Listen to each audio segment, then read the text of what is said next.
अगर इस चौखट पर बारात आई इब्राहिमपुर तो टोली की जगह उनकी अर्थियां उठेगी और सबसे पहले अर्थी उसकी उठेगी जिसके सर पर सहरा होगा।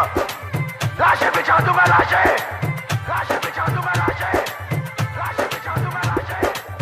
हई रंगा बहाजी कहती है अपना बाप के, दारू पी के आइब बियाह वाला रात के। हई रंगा बहाजी कहती है अपना बाप के, दारू पी के आइब बियाह वाला रात के।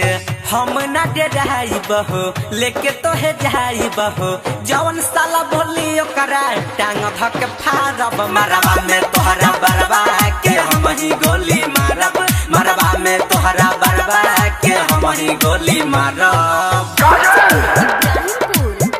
इन हाथों ने सिर्फ हथियार छोड़े हैं, चलाना नहीं भूले। Music by Roshan Kumar.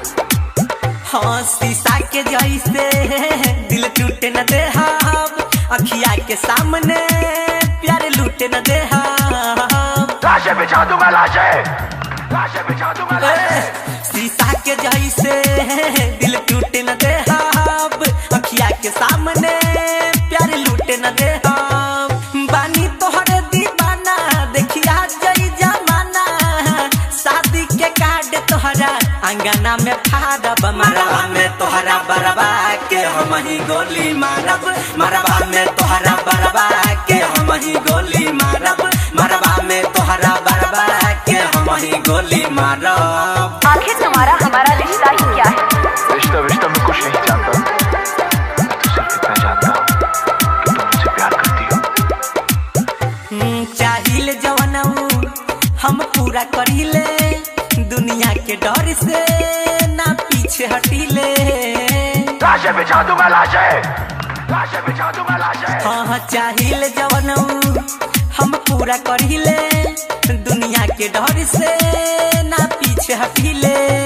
चाहे चली लाठी भाला हम ही डालब जयमाला, भाई तोहर बोली तो ओकरो खचारब। मरवा में साला बरवा के हम ही गोली मारब, मरवा में साला बरवा के हम ही गोली मारब, मरवा में साले बरवा के हम ही गोली मारब। दिखाई मुझे वो खुशियाँ, वो प्यार, ताकि आज तुम मुझसे कह सको कि वो सब झूठ था और सच ये है कि आज तुम किसी और की बनना चाहती हो। गायत्री रिकॉर्डिंग स्टूडियो राजा परसोनी। सुनो दुआरा पर तोहरा बारात जाई, चैलेंज हमारे हो ना लौट के जाई।